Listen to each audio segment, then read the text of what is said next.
Hello everyone, welcome to my channel. आज हम पढ़ने वाले हैं एक प्ले जिसका नाम है desire under the Elms by Eugene O'Neill. यहाँ पे डिज़ायर का मतलब आप सबको पता है इच्छा, यानी कि किस चीज़ की इच्छा है। यहाँ पे जितने भी कैरेक्टर्स हैं इस प्ले में, सबके मन में एक डिज़ायर है कि वो एक फार्म हाउस को हड़प सकें या उस पर अपना कब्ज़ा कर सकें। यहाँ पे एल्म्स लिखा गया है। एल्म्स जो है वो एक तरह के पेड़ होते हैं, ट्रीज़ होते हैं जो कि उस फार्म हाउस में लगे हुए हैं। 2 एल्म के ट्रीज़ वहाँ पर लगे हुए हैं। ये जो प्ले है इसको प्रोड्यूस किया गया था 1924 में और पब्लिश किया गया था 1925 में। इसका सेटअप जो है वो 1850 न्यू इंग्लैंड में है। ये एक ट्रेजेडी है और इसको 3 पार्ट्स में डिवाइड किया गया है। हर पार्ट में 4 सीन्स हैं, तो हम एक एक करके सारे पार्ट्स को समझने की कोशिश करेंगे। पर उससे पहले हम जान लेते हैं कि इसके कैरेक्टर्स क्या हैं। यहाँ पे जो फार्म हाउस है उसका एक मालिक है जिसका नाम है एफ्राहिम कैबॉट। एफ्राहिम कैबॉट जो है वो 75 ईयर्स का है, एक बूढ़ा आदमी है और उसके 3 बेटे हैं। एफ्राहिम कैबॉट ने 2 शादियाँ करी थी और इस प्ले में वो अब तीसरी शादी करने वाला है। तो जब उसने पहली शादी करी थी तो उससे उसके 2 बच्चे हुए थे, साइमन एंड पीटर कैबॉट। और जब उसने दूसरी शादी करी थी तो उससे जो बेटा पैदा हुआ था उसका नाम था इबन कैबॉट। तो इबन कैबॉट यहाँ पे कौन है? इबन कैबॉट जो है वो एफ्राहिम कैबॉट का बेटा है जो कि उसकी सेकंड वाइफ से पैदा हुआ है। और एबी पुटनम कौन है? एबी पुटनम जो है वो एक लेडी है जो कि 35 इयर्स ओल्ड है, जिससे कि एफ्राहिम कैबॉट तीसरी शादी करने वाला है इस प्ले में। और फिर है Simon and Peter Cabot. Simon and Peter Cabot जो हैं वो भी एफ्राहिम कैबॉट के ही बेटे हैं, जो कि उसकी फर्स्ट मैरिज यानी कि उसकी पहली शादी से हुए हैं। इसके अलावा इसमें कुछ माइनर कैरेक्टर हैं, जैसे मिनी जो है वो एक प्रोस्टिट्यूट है और एक शेरिफ है जो कि हमें प्ले के एंड में देखने को मिलेगा। अब हम चलते हैं इसकी समरी की ओर। तो समरी में the entire action of the play takes place in an outside of a farm house belonging to an old man called Ephraim Cabot in New England in 1850। तो ये जो पूरा एक्शन है, ये जो प्लॉट है वो कहाँ पे चल रहा है? एक फार्म हाउस पे, जो कि एफ्राहिम कैबॉट का फार्म हाउस है न्यू इंग्लैंड में। और उस फार्म हाउस के साइट पर 2 बड़े बड़े एल्म के ट्रीज जो हैं वो लगे हुए हैं। आगे चलते हैं पार्ट 1 पर। तो पार्ट 1 का सीन 1, यहाँ पे क्या होता है कि सनसेट का टाइम होता है। सनसेट का टाइम होता है, फार्म हाउस का दरवाज़ा खुलता है और कौन आता है? इबन कैबॉट। आप देख सकते हैं इबन कैबॉट जो है वो 25 इयर्स ओल्ड है और टॉल और गुड लुकिंग पर्सन है, और वो एफ्राहिम कैबॉट की जो सेकंड वाइफ थी उसका बेटा है। तो अब इबन बाहर आता है फार्म हाउस से और वो बेल बजाता है, एक बेल रिंग करता है अपने दोनों स्टेप भाइयों यानी कि साइमन और पीटर को ये बताने के लिए कि खाना तैयार हो गया है। तो अब क्या होता है, वो बेल बजाता है, तब they come back from the fields to have their meals, यानी कि साइमन और पीटर जो है वो फील्ड में काम कर रहे थे, तो अब वो वापस आते हैं अपना खाना खाने के लिए। लेकिन वो रुक जाते हैं। They stand outside for a while. वो थोड़ी देर के लिए वहाँ खड़े हो जाते हैं और स्काई की तरफ देख रहे होते हैं और उसकी ब्यूटी को एडमायर कर रहे होते हैं। अब साइमन और पीटर जो है आपस में बातचीत कर रहे हैं। साइमन जो है वो 39 इयर्स ओल्ड है और पीटर जो है वो 37 इयर्स ओल्ड है, और वो एफ्राहिम कैबॉट की जो फर्स्ट वाइफ है उनके बेटे हैं। तो साइमन जो है वो अपनी मरी हुई वाइफ को याद करता है कि 18 इयर्स बैक, 18 साल पहले उसकी जो वाइफ है उनकी डेथ हो गई थी और इसलिए वो बहुत लोनली फील कर रहा है। तो पीटर जो है टॉपिक को थोड़ा चेंज करता है और वो बोलता है कि उन्हें कैलिफोर्निया चले जाना चाहिए। उन्हें वेस्ट में कैलिफोर्निया चले जाना चाहिए क्योंकि वहाँ पे बहुत सारा गोल्ड है और वहाँ पर वो गोल्ड माइंस में जाकर बहुत सारा पैसा कमाकर अमीर हो सकते हैं। पर साइमन क्या कहता है? साइमन क्या कहता है कि इस बात को ना ही करे तो अच्छा है, यानी कैलिफोर्निया जाने की बात ना ही करे तो अच्छा है, क्योंकि एक तो वो जगह बहुत दूर है, और दूसरी बात अगर वो यहाँ से चले जाएंगे तो जो इस फार्म हाउस में उनका हिस्सा है वो उनको नहीं मिल पाएगा। तो साइमन कहता है कि मुझे होप है कि हमारे बूढ़े फादर जो हैं वो जल्दी ही मरने वाले हैं, या फिर ऑलरेडी मर चुके होंगे। ऐसा वो इसलिए कहता है क्योंकि एफ्राहम कैबॉट जो है वो अपने कैरियज में 2 महीने पहले चले गए थे कहीं, और अभी तक वो वापस नहीं लौटे हैं। तो साइमन और पीटर को लगता है कि शायद वो मर ही ना गए हों, और वो तो प्रे कर रहे हैं कि उनके फादर की जल्दी डेथ हो जाए ताकि उनको फार्म हाउस में हिस्सा मिल सके। अब ये जो कन्वर्सेशन चल रही थी साइमन और पीटर के बीच में, ये कन्वर्सेशन जो है वो इबन सुन लेता है डाइनिंग रूम की विंडो से। तो विंडो से ही बोलता है कि मैं प्रे कर रहा हूँ कि हमारे फादर की जल्दी डेथ हो जाए। फिर इबन अपने भाइयों को बोलता है कि खाना तैयार हो चुका है, और उसके जो 2 भाई हैं उनको वो बुलाता है ताकि वो खाना खा ले। तो अब वो आते हैं और खाना खाने लगते हैं। यहाँ पर हमारा सीन 1 जो है वो ख़त्म हो जाता है। हम आते हैं सीन 2 पर। तो अब हम बात करते हैं कि सब लोग जो है वो टेबल पर बैठे हुए हैं, डिनर टेबल पर बैठे हुए हैं, और वो अपना ब्रेकफास्ट कर रहे हैं। तो अब क्या होता है, साइमन इबन से बोलता है कि साइमन क्या बोल रहा है इबन से कि they should not have prayed to God for the death of their father. वो कहता है कि तुम्हें भगवान से ऐसा प्रे नहीं करना चाहिए कि हमारे फादर की डेथ हो जाए। तो इबन रिप्लाई करता है कि वो दोनों भी तो यही कर रहे हैं, वो दोनों भी तो यही प्रे कर रहे हैं क्योंकि फ़ादर की डेथ हो जाए। और इबन कहता है कि मैं तो उन्हें अपना फ़ादर एक्नॉलेज भी नहीं करता हूँ, मैं उनको अपना फ़ादर नहीं मानता हूँ। तो वो कहता है कि ऐसा इसलिए है क्योंकि जो एफ्राहम कैबॉट थे उन्होंने इबन की मदर से इतना ज़्यादा काम करवाया फार्म पर कि ओवरवर्क की वजह से उनकी डेथ हो गई। इसलिए जो इबन है वो अपनी मदर की मौत का ज़िम्मेदार एफ्राहम कैबॉट यानी कि अपने फादर को मानता है। तो अब इबन बताता है अपने स्टेप ब्रदर्स को कि उसने उनकी बात सुन ली थी कि उनका एक डिज़ायर है कि वो कैलिफोर्निया जाना चाहते हैं। फिर वो इबन जो है उनसे पूछता है कि तुम पैसे कहाँ से लाओगे कैलिफोर्निया जाने के लिए, और वैसे भी जब तुम जाओगे रास्ते में तुम्हें रेड इंडियंस मिलेंगे जिसका डेंजर है। तो फिर साइमन और पीटर रिप्लाई करते हैं कि उनके फादर की जब डेथ हो जाएगी तो फार्म का 2/3 हिस्सा जो है वो उन्हें मिल जाएगा। तो इबन इस बात पे कहता है कि उनका कोई राइट नहीं है इस फार्म हाउस पर, कोई राइट नहीं है उनका इस फार्म हाउस पर, क्योंकि उसको लगता है कि वो जो फार्म हाउस था उसकी मदर का था। तो वो कहता है कि मेरी मदर का फार्म हाउस था, तो अब इसका सोल ओनर जो है वो मैं ही हूँ। यानी कि वो कहता है ये जो फार्म है एब्सोल्युटली सिर्फ मेरा है, तुम्हारा इस पर कोई राइट नहीं है।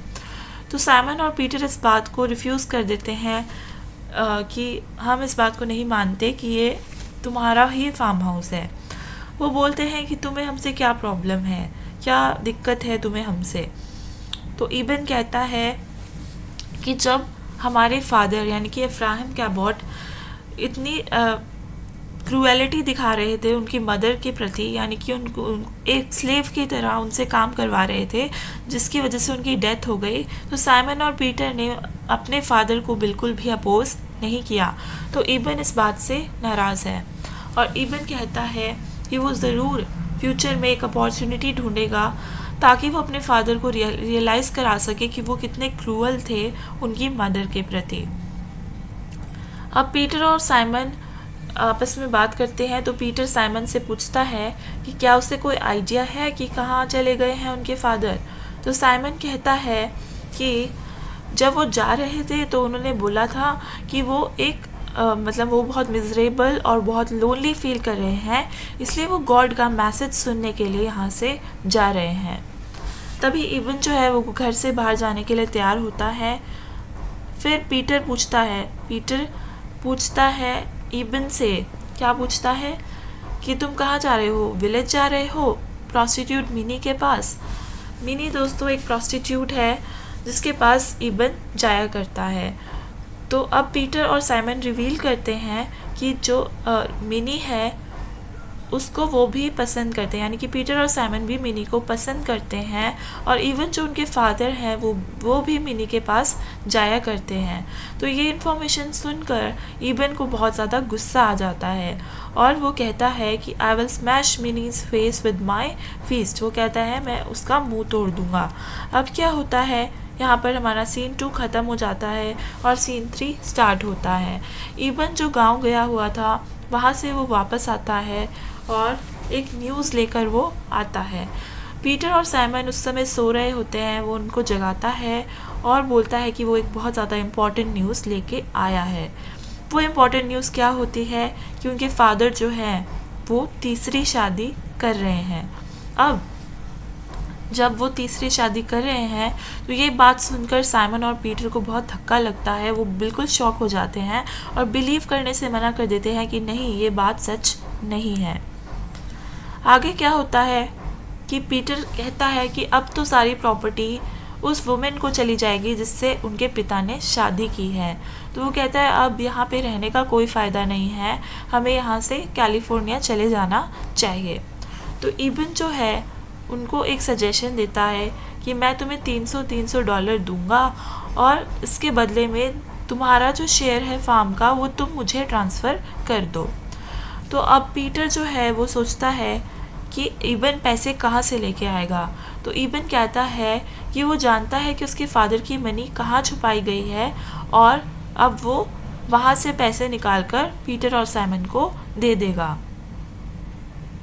तो पीटर और साइमन जो है वो एक नॉन कमिटल रिप्लाई देते हैं, यानी कि वो कमिटमेंट नहीं करते इस बात के लिए कि वो राज़ी हैं कि वो $600 लेकर अपना जो शेयर है फार्म का वो इबन को दे देंगे। फिर वो कहते हैं इबन को कि जाओ हमारे लिए ब्रेकफास्ट बनाकर लेकर आओ। फिर साइमन इबन से पूछता है कि तुम सारी रात कहाँ थे। तो इबन रिप्लाई करता है कि मैं तो मिनी के घर पर था। वो कहता है कि मैंने सोचा था कि मैं मिनी को किस करूँगा, बट फिर उसको याद आता है कि उसके जो 2 भाई हैं उन्होंने बताया था कि मिनी का जो रिलेशन है वो ओल्ड कैबॉट यानी कि उनके फादर के साथ भी था, और ये बात सोचकर वो फिर मिनी को किस नहीं करता है। तो साइमन और पीटर अब डिसाइड करते हैं कि वो बोट से कैलिफोर्निया चले जाएंगे। तो अब साइमन सजेस्ट करता है कि it would be good for them to go and see the bride before believing that their father has really got married again। तो वो कहता है कि मैं ये सोचता हूँ, साइमन कहता है कि मैं ये सोचता हूँ और तुमको सजेस्ट करता हूँ कि हमें जब तक ये बात पक्की ना हो जाए कि उनके फादर जो है वो तीसरी शादी कर रहे हैं तब तक उन्हें इबन की बातों में नहीं आना चाहिए। और पीटर इस बात पर एग्री भी करता है। यहाँ पर हमारा सीन 3 जो है वो ख़त्म हो जाता है और हम आगे बढ़ते हैं सीन 4 की तरफ। तो अब साइमन और पीटर जो है वो इबन से कहते हैं कि अब वो फार्म पे और काम करने वाले नहीं हैं और वो अब कैलिफोर्निया जाने वाले हैं। ये बात सुनकर इबन जो है वो बहुत खुश हो जाता है। ही बिकम्स हैप्पी कि अब वो इस फार्म का सोल ओनर बन जाएगा। लेकिन साइमन कहता है कि इबन तो हमारे फादर की तरह है बिल्कुल। वो कहता है लेट डॉग ईट डॉग, यानी कि इबन जो है वो ओल्ड कैबॉट को और ओल्ड कैबॉट जो है वो इबन को डिस्ट्रॉय कर देंगे, मतलब वो एक दूसरे को बर्बाद कर देंगे। फिर जब साइमन और पीटर उनको पता है कि वो यहाँ से जाने वाले हैं कैलिफोर्निया, तो वो अपनी पास्ट लाइफ के बारे में सोचते हैं कि उन्होंने इस फार्म हाउस पे 30 साल गुजारे हैं और वो 30 साल जो उन्होंने गुजारे हैं उन्होंने बहुत ज़्यादा मेहनत करी है इस फार्म हाउस पर। तो वो सब बातें वो याद करने लगते हैं। तभी वहाँ पे इबन आ जाता है। इबन आके अपने भाइयों को बताता है कि उनके फादर जो हैं अपनी नई वाइफ के साथ आने वाले हैं। तो इबन उनसे पूछता है कि क्या तुम एग्रीमेंट साइन करके जाओगे। कौन सा एग्रीमेंट, जो कि वो $600 वाला एग्रीमेंट था। तो वो कहता है कि क्या तुम ये एग्रीमेंट साइन करके जाओगे। तो पीटर और साइमन कहते हैं कि पहले हमें पैसे दिखाओ तभी हम साइन करेंगे। तो इबन उनको पैसों का बैग जो है वो दिखाता है जिसमें कि $600 होते हैं। अब साइमन और पीटर जो है वो एग्रीमेंट पे साइन कर देते हैं। एग्रीमेंट पे साइन करने के बाद वो दोनों इबन को गुड बाय विश करते हैं और बाहर चले जाते हैं। तभी वो वहाँ पे देखते हैं एफ्राहिम जो है अपनी नई वाइफ एबी पुटनम के साथ आता है। आप देख सकते हैं एफ्राहिम कैबॉट जो है वो एक 75 इयर्स ओल्ड मैन है और एबी पुटनम जो है वो सिर्फ 35 इयर्स ओल्ड है। यानी कि एबी जो है वो साइमन और पीटर से भी कम एज की है और एफ्राहिम ने यानी कि उनके पिता ने ऐसी इतनी यंग लड़की से शादी कर ली है। तो अब एबी कहती है जब वो फार्म हाउस पे पहुंचती है कि वो इस बात पे बिलीव नहीं कर पा रही है कि अब ये घर उसका हो चुका है। तो कैबर्ट इस बात पे ऑब्जेक्ट करता है और कहता है कि ये जो फार्म हाउस है ये सिर्फ तुम्हारा नहीं है बल्कि हम दोनों का है। फिर कैबर्ट जो है ओल्ड कैबर्ट जो है वो साइमन और पीटर को गेट के पास देखता है। तो साइमन और पीटर जो है अपने फादर का मजाक उड़ाते हैं कि उन्होंने इतनी यंग लड़की से शादी कर ली है, इतनी 75 इयर्स ओल्ड के वो हैं और इतनी एज में भी उन्होंने इतनी यंग लड़की से शादी कर ली है। तो उनकी बात सुनकर कैबर्ट उनसे पूछता है कि क्या तुम पी कर आए हो, इफ़ यू आर ड्रंक। तो वो कहते हैं कि हम तो कैलिफोर्निया जा रहे हैं गोल्ड माइंस में और हम बहुत खुश हैं। तो वो नाचते हैं, बहुत खुशी से वो डांस करते हैं। फिर वो जाने लगते हैं, लेकिन जाने से पहले क्या करते हैं, रोड से एक पत्थर उठाते हैं और पत्थर जो है वो पार्लर की विंडो पे मार देते हैं और जो ग्लास पेन है वो टूट जाता है। फिर वो गाना गाते गाते वहाँ से चले जाते हैं। फिर क्या होता है, in the meantime Abby has gone into the house. Abby जो है वो घर के अंदर जाती है और बेडरूम को देखने लगती है। फिर वो किचन में जाती है और किचन में वहाँ पे ईबन होता है। तो ईबन जो है वो रिफ्यूज़ कर देता है कि वो उसे अपनी मदर नहीं मानता, यानी कि वो एबी को अपनी मदर नहीं मानता। फिर एबी जो है वो अपनी पास्ट लाइफ के बारे में, उसके मिसफॉर्चून्स के बारे में ईबन को बताने लगती है। वो बताती है कि किस तरह से उसकी फ़र्स्ट मैरिज एक ड्रंकर्ड यानी एक पियक्कड़ व्यक्ति से हो गई थी और फिर उसके बच्चे की भी डेथ हो गई थी और उसके बाद उसके हस्बैंड की भी डेथ हो गई थी और उसको बहुत ज़्यादा इकोनॉमिक डिस्ट्रेस जो है वो झेलना पड़ा था। और इबन उसकी बात सुनता है, लेकिन वो बिल्कुल भी इंटरेस्टेड नहीं है उससे बात करने में, वो उसे हेट करता है। तो वो बोलता है कि you are no better than a prostitute. वो उसको प्रॉस्टिट्यूट से कंपेयर करता है क्योंकि उसको लगता है कि एबी ने सिर्फ पैसे के लिए एफ्राहिम कैबॉट से शादी की है और प्रॉस्टिट्यूट भी तो ऐसा ही करती हैं, वो भी पैसों के लिए ये सब कुछ करती हैं। तो वो उसको प्रॉस्टिट्यूट से कंपेयर करता है। फिर वो उसको एक बोलता है कि you are a damn old witch and says that he hates her. वो कहता है कि तुम एक ओल्ड विच हो और मैं तुमसे नफ़रत करता हूँ। फिर वो जो है घर से बाहर चला जाता है। एबी जो है वो स्माइल कर रही होती है इन अ मूड ऑफ सेटिस्फेक्शन क्यों होती है, क्योंकि वो जब वो इबन को देखती है पहली बार तो वो उससे अट्रैक्ट हो जाती है, तो इसलिए वो है सेटिस्फेक्शन में जो है वो स्माइल कर रही है। अब क्या होता है कि ओल्ड कैबॉट जो है वो बाहर खड़ा होता है और अपने दोनों बेटों यानी कि साइमन और पीटर को कर्स कर रहा होता है क्योंकि उन्होंने इतना बुरा भला कहा है ओल्ड कैबॉट को। फिर वो इबन से पूछता है, ओल्ड कैबॉट जो है वो इबन से पूछता है कि आज तुम फार्म पे काम क्यों नहीं कर रहे हो। तो इबन रिप्लाई करता है कि वो अकेले काम नहीं कर सकता क्योंकि साइमन और पीटर तो जा चुके हैं। तो इबन सोचता है कि मैं अकेले काम कैसे करूँगा। तो ओल्ड कैबॉट आता है और उसको ज्वाइन कर लेता है। फिर वो दोनों बान में जाते हैं काम करने के लिए और एबी जो है अपनी हाउस होल्ड ड्यूटीज़ में इन्वॉल्व हो जाती है। तो यहाँ पे हमारा पार्ट 1 जो है वो ख़त्म होता है। Part 2 we will do in the next video. Thank you for watching and please like share and subscribe my channel.